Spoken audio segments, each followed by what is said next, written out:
listening to the GM Shuffle with Michael Lombardi, presented by DraftKings and VSiN. Here is Femi Abebefe.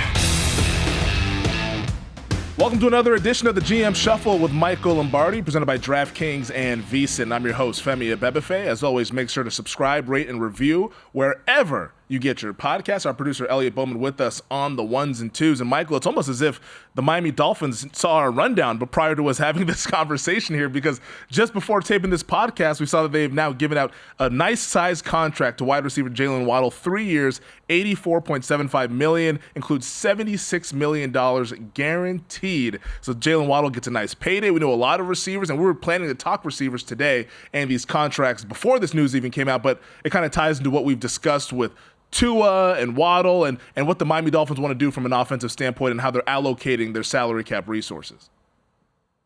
Well, and then we saw Nico Collins get done 3 years extension too, right? So I think what's going on is all these receivers, as we've seen, are getting paid. And we've seen this market go through the roof. And whether it was the A.J. Brown redo, the Armand St. Brown, Devontae Adams got more juice put into his pocketbook. I mean, Nico Collins, Devontae Smith just got more money.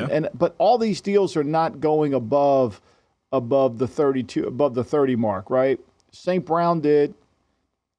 Tyreek Hill's at 30. St. Brown's at 30, just slightly above. And then A.J. Brown went to 32. So Jefferson's sitting there saying, I'm still the king. I'm going to get 33, 34, 35, depending on how that goes. But before we get on Jefferson, let's talk a little bit about how this impacts Tua, right? So I think this is really, so they get him done.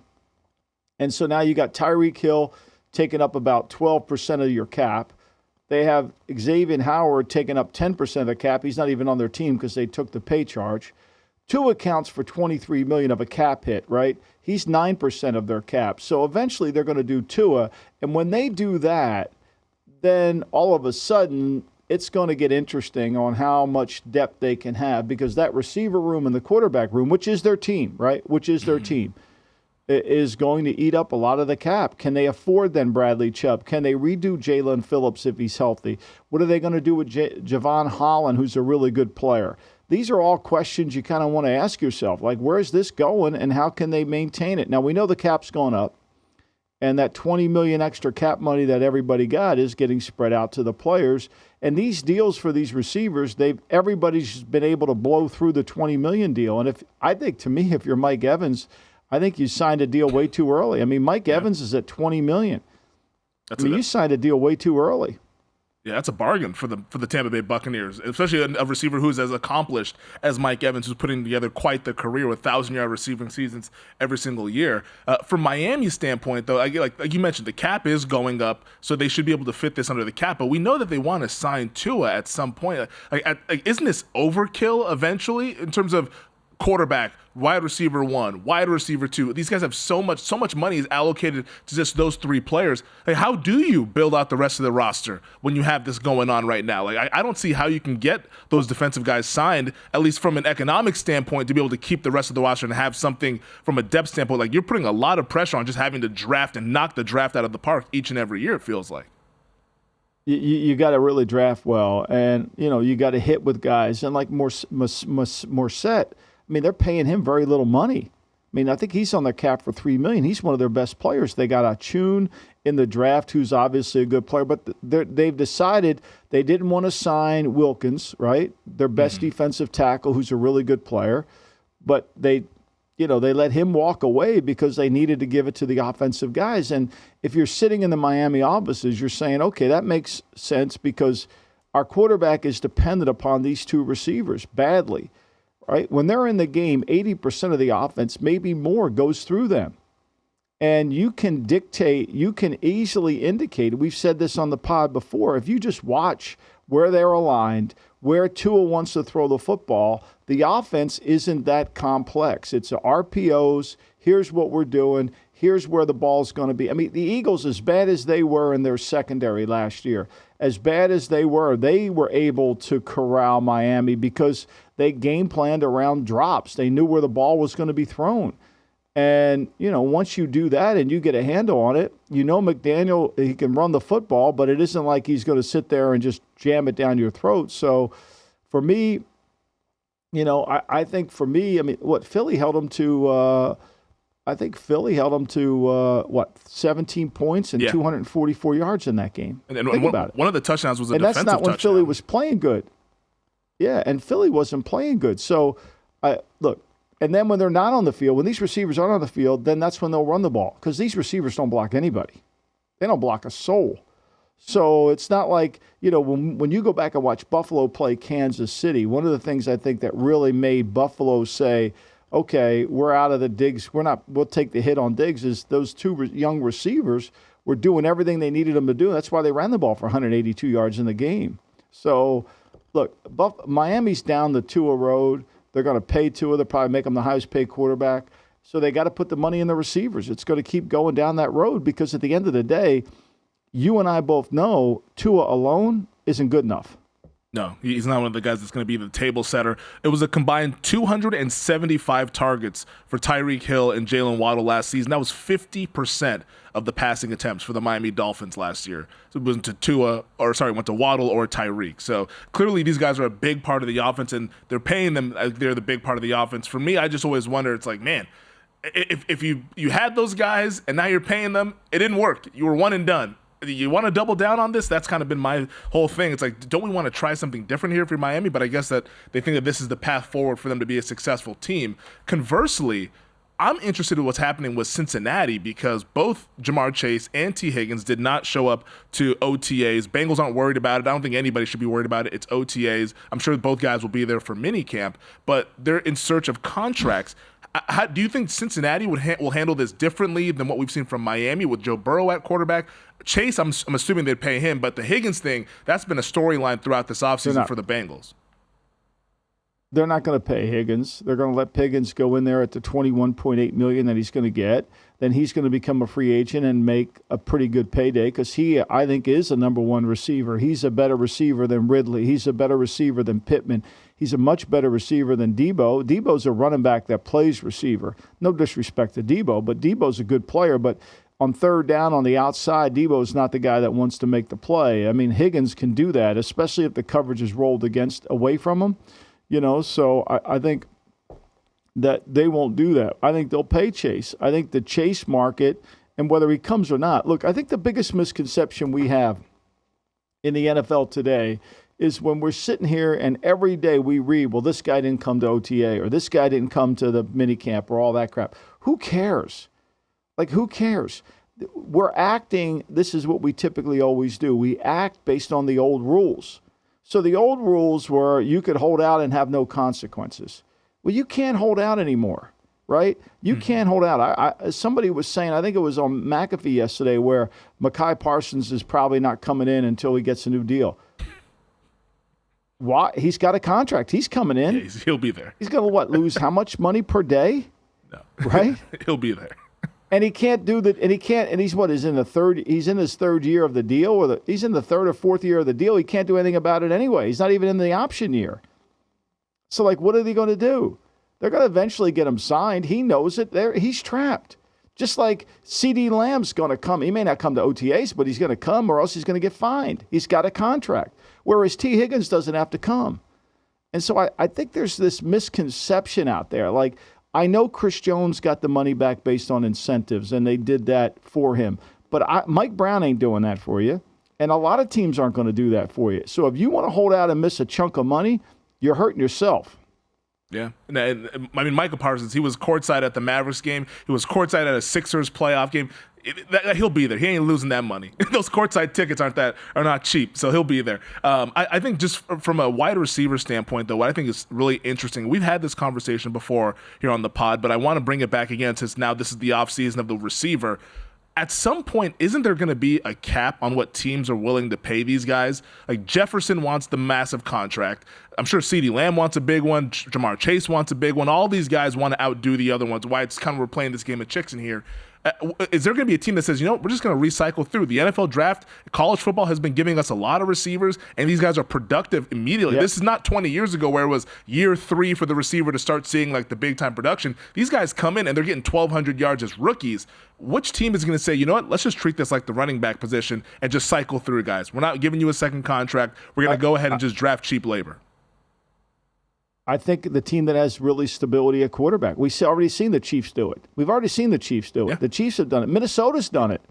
I think let's go back to Jefferson. I think Minnesota would trade Jefferson. If somebody's willing to pay Jefferson $35 million and give Minnesota a boatload of draft picks, Minnesota's not turning that down. You can't turn that deal down. You cannot turn that deal down. You have to take that deal. I think Jefferson's a great player. I'm not saying he's not. Mm-hmm. But you know what? You could end up, do you want to spend all this money on your cap and be trapped into one player? I think it's really hard. Does he alter the game? Does he change it? I was having a conversation with somebody about a grading system, and, can you grade, how many 9-0 players are there that come out in the draft? Who changes the trajectory of a game? I mean, Randy Moss did, right? Randy Moss could do it. Tyreek Hill does it. Do you think Devontae Adams still does it? I don't think so. I think they're good players. They deserve to get paid, but at some point there's a law of diminishing return. And I think you'll see more of that. I think if somebody called Minnesota up and offered them a boatload, look, San Francisco needs to sign Brendan Ayuk. There's no question they need to do that, right? So now they got Debo at making $23 million a year. Now, Debo's a unique player. He's really good, but he's a unique player. And you got to really do a good job of scheming what Kyle does, outstanding. So how does that work? I think there'll be more teams that'll say, screw it. We can find receivers. Look, Green Bay has the lowest paid receiver room in the country, in the league, and they're doing it. The Chargers did it already. The Chargers have already done it. Nobody pays attention to it. They've already done it. They said, you know what? We're not going to pay these guys. Keenan, if you don't take a cut, you're gone. Mike, you're hurt all the time. You're gone. Okay, we'll figure it out on drafts. I think it's a smart play. And Minnesota's way too smart to not think about that. If you called Minnesota up, you could get them if you wanted them, but you got to pay them a lot and you got to give up a lot of draft picks. How's that working for you?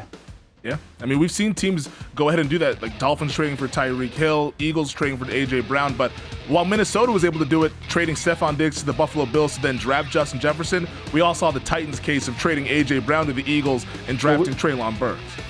We got to talk about that Buffalo Bills thing when we come back. Let's do that when we come back. We'll talk about that. We'll talk about the Niners. We also have many, many other things. The NFLPA, we're going to change the offseason. Are we going to do that or not? We're discussing it all next here on the GM Show.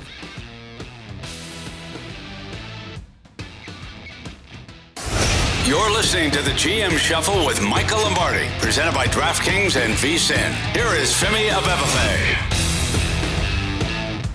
Well, on the outside of things, Michael, it feels like we're sort of at a crossroads with the wide receiver market. And as we were heading to break, you wanted to mention the Buffalo Bills, because I was talking about how the Bills made that trade for Stephon Diggs. Vikings trading Diggs to Buffalo, then drafting Justin Jefferson. Clearly that works out, getting a player like Jefferson. What was it about the Buffalo Bills that really spurred your interest here? Well, when Buffalo was trading in the draft, when they traded for Worthy, it brought to my attention that the Patriots were trying to trade for Worthy, too, for the pick with Buffalo. Oh. And what I found fascinating about that is, and everybody, I don't know if they'll deny it. I don't really care. It's true, so I don't really care if they deny it. But the Patriots were all over wanting to get Worthy. That was the guy they wanted to get.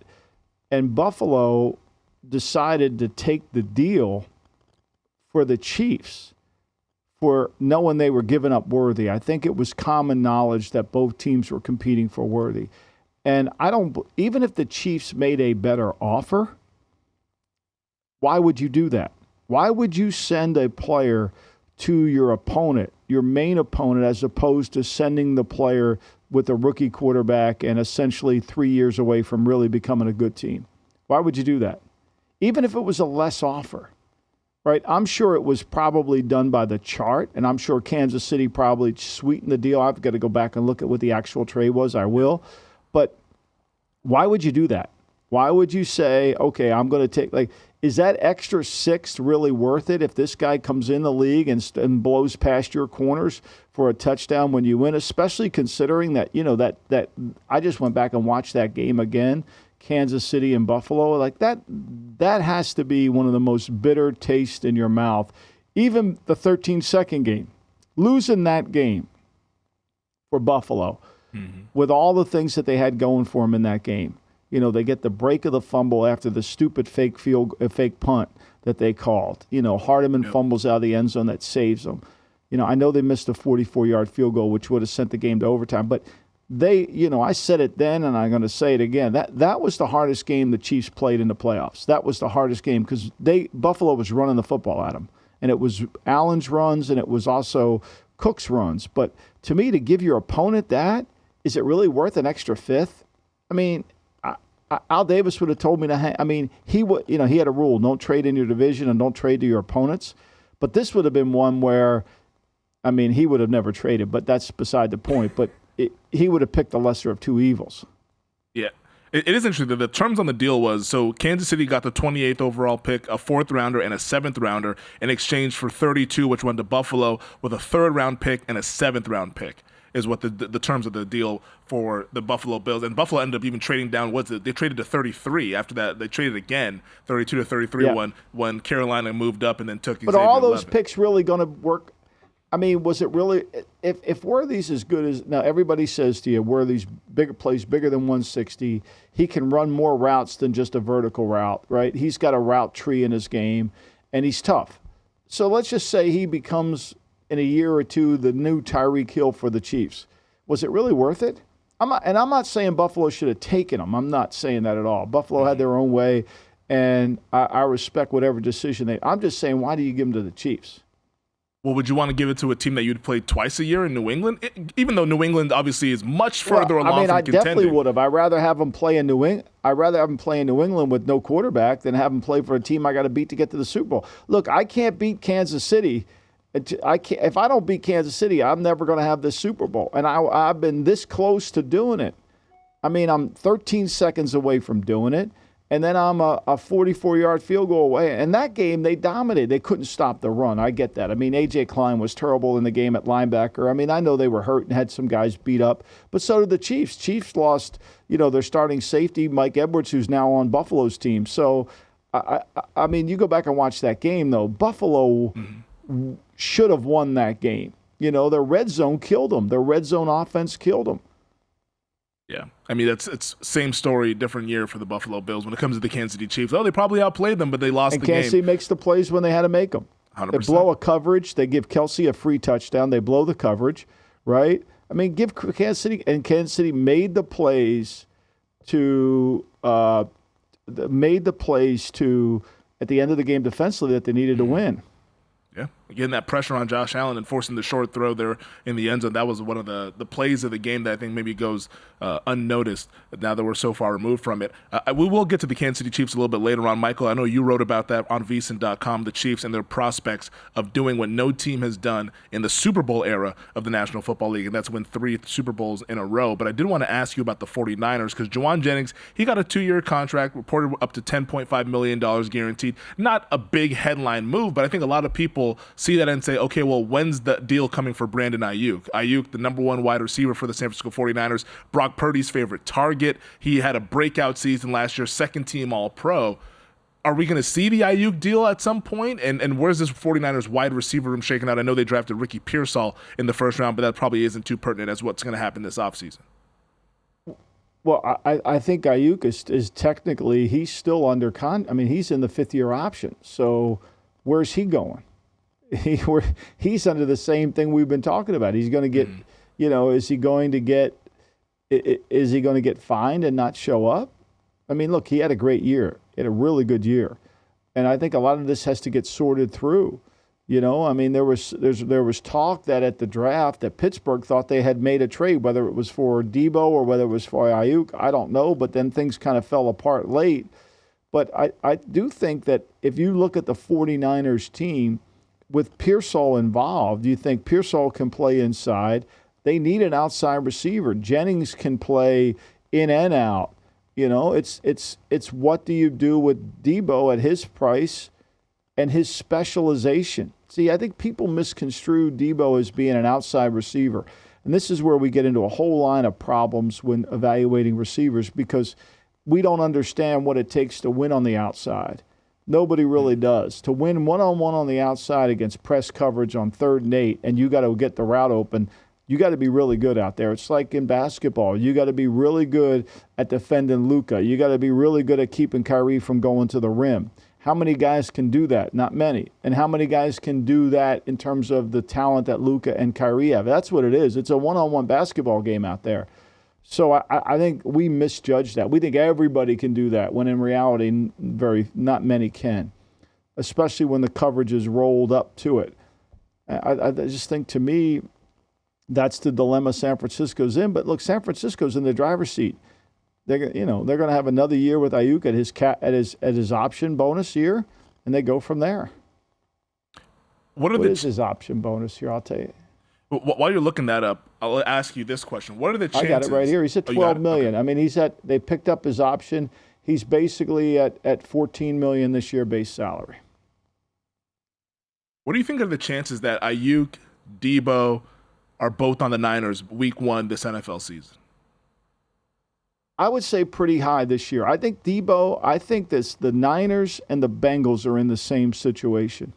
They want both their players on the team unless they get a really good offer. Like the Bengals want Higgins and Chase, and then they realize the next year they're going to have to make a decision. Since it's an easy decision, they're just going to get rid of they'll let Higgins walk. Whereas I think this team probably would want to keep Ayuk. He's grown so much as a player, and he's developed. And that's why they drafted Pearsall, because Pearsall gives them another guy to give them flexibility. And that's why they signed Jennings, because Jennings gives them flexibility within that. They love Juwan Jennings out there in San Francisco. He's a pretty good player. Because I think a lot of people, they keep going back to that Pearsall draft pick of, hey, is this giving them flexibility to trade this guy? And you're kind of more so saying, if they got the right offer, of course, everybody's available in the NFL, like newsflash. Like if anybody get the right offer. Jefferson's available for the right offer. Yeah. Jefferson's available for the right offer. I mean, like, everybody's available. Like, I don't see this as being, it's like Minnesota's already done this once. They traded Diggs and they picked a receiver. I mean, Kansas City just did it. Now, look, that trade that Miami made for Kansas City to get Hill has got to be one of the all-time great trades for Miami. That's got to go down as a hell of a steal to get that for what they did. Oh, but again, they had to pay Hill, right? So they had to pay Hill. Whereas I don't think you're getting a discount when you trade for Jefferson and still have to pay him. Yeah, no, Jefferson's going to break the bank, whether it's with the Vikings or with another team. We think it's going to be with the Minnesota Vikings, but we shall see. We did see, as we had a couple of minutes before break here, the NFLPA working to finalize the proposal to overhaul the offseason workout program. OTA is happening right now in the spring. That's how it's always been. But this new proposal, which would go into effect as early as next season, would have OTAs kind of be a virtual component as of now, but then there would be a training camp ramp up post 4th of July. So training camp would be extended to early July all the way through Labor Day weekend. What are your thoughts as somebody who is, from an executive standpoint, worked in the league many a decades? You think this is silly? It's the dumbest thing I've ever heard. Why is that? I mean, we're going to 18 games. Well, we're going to 18 games. Like, what are we going to do at training camp after the 4th of July? What are we going to do? We're going to go to Dairy Queen? We're going to go have, what are we going to have, arts and crafts? What are we going to be like Sienna, my granddaughter, and just start, go to ballet in the afternoon? I mean, like, what are we doing? 3 hot dogs and fireworks. What the fuck are we going to be doing? Like, seriously, like, you're going to go to 18 games. You eliminate one preseason game. It's the most ridiculous thing I've ever heard. Like, nobody wants to lose. Like, the players want that time before camp to get their body rested. And camp ain't that hard anyway. And now we're eliminating a preseason game, but we're going to bring them in earlier? Like, what are we going to do with them? And then who's developing the young players? How are the young players? Look, I think this. I think, to me, it's great to have everybody come to OTAs. It's great to have everybody show up. But, like, for example, if you're the 49ers and Ayuk's not there, you don't care. Pearsall needs all the freaking reps he can get, right? Mm-hmm. He needs every single rep he can possibly get. Every kid that they drafted needs every rep that they can get. So, like, you don't really worry about that. Where you worry about is the guys like Trent Brown, who's out of shape, and you want him to be your starting right tackle, and he doesn't show up. That's when you have problems. Yeah, I always worry about those rookies. They're like, I get that there'll be a virtual component, but like, you want to get those guys on the field. You want to get those guys on the field, get them acclimated to what you're learning. Virtual learning is one thing, but on-field, on-time tasks, like that's a whole different ball game, which they would still get. But like you said, like it'd be just a long ramp-up period to where who knows how productive that ramp-up period even is. I don't know. Maybe some guys want it. The NFLPA is working to finalize the proposal, so clearly somebody in the Players Association wants it. Maybe it's the people that are not on the field. we shall see. But they all come out and say they don't want it. They're like yeah. voting against it. It's a joke. Right? It's not going to happen. I mean, unless Lyndon Johnson runs the election, it ain't going to happen. NFLPA should have pulled the players, I guess, before they came out with this proposal. All right, we'll talk some more on the other side here. GM Shuffle rolling along next.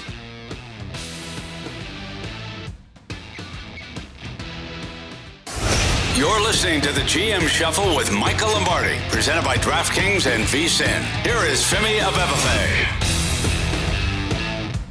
The Kansas City Chiefs are on the quest to three-peat. No team in Super Bowl era history in the NFL has ever accomplished that. We've seen teams go back-to-back, but nobody go back-to-back-to-back. And Tom Brady, now NFL analyst, the GOAT, now talking about the football with the Fox Sports. He was on the Colin Cowherd show earlier this week and was asked about the Chiefs' chances of three-peating. After him winning 7 Super Bowls, he's won many but never did it.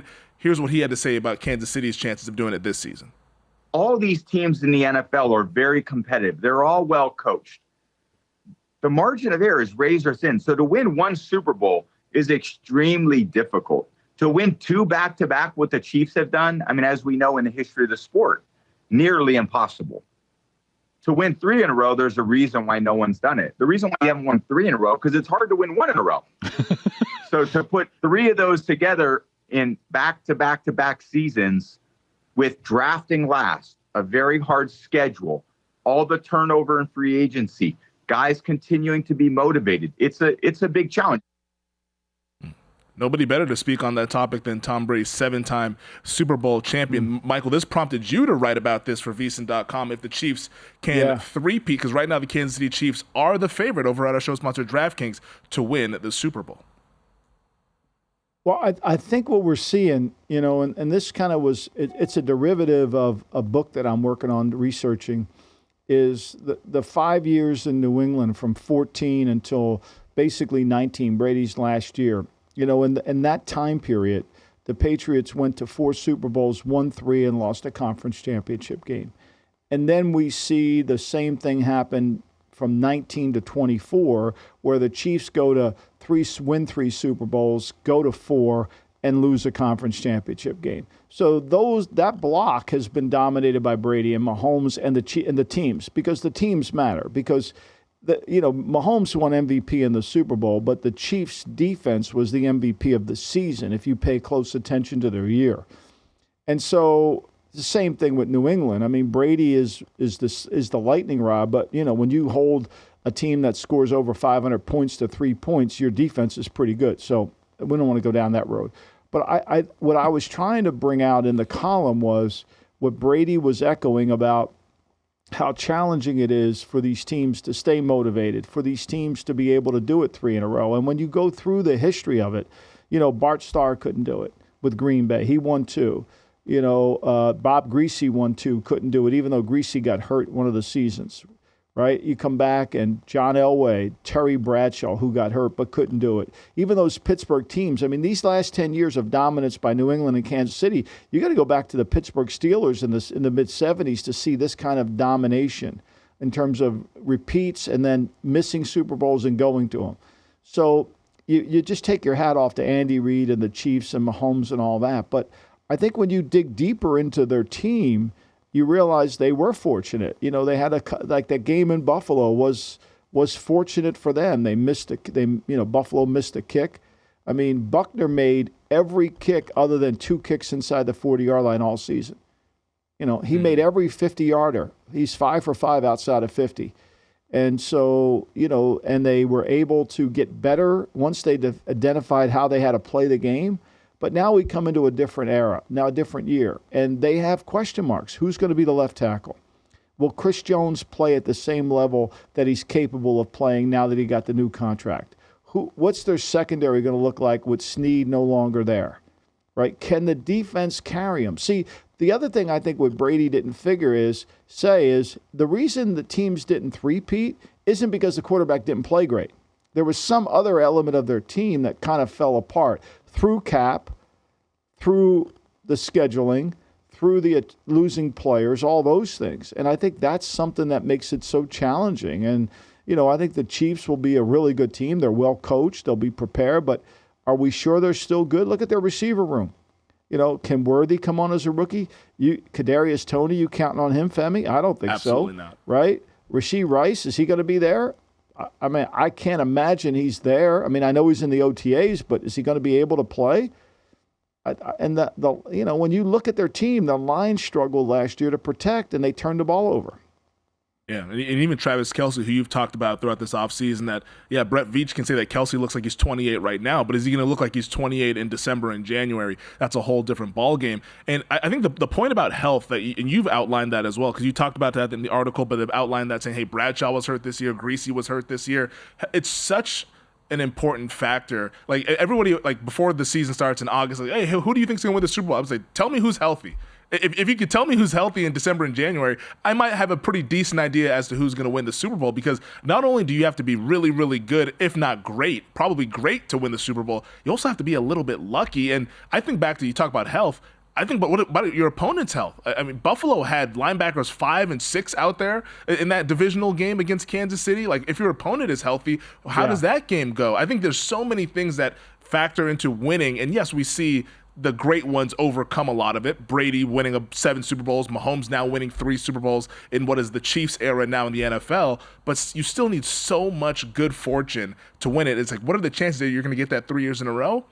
It's highly unlikely, but if anybody can do it, you look at Mahomes and say maybe he's the guy, but even then I wouldn't put money on it. I wouldn't bet on them to win 3 straight Super Bowls. It's a tall task that nobody's been able to do. I mean, his ability to make the second play is so remarkable, right?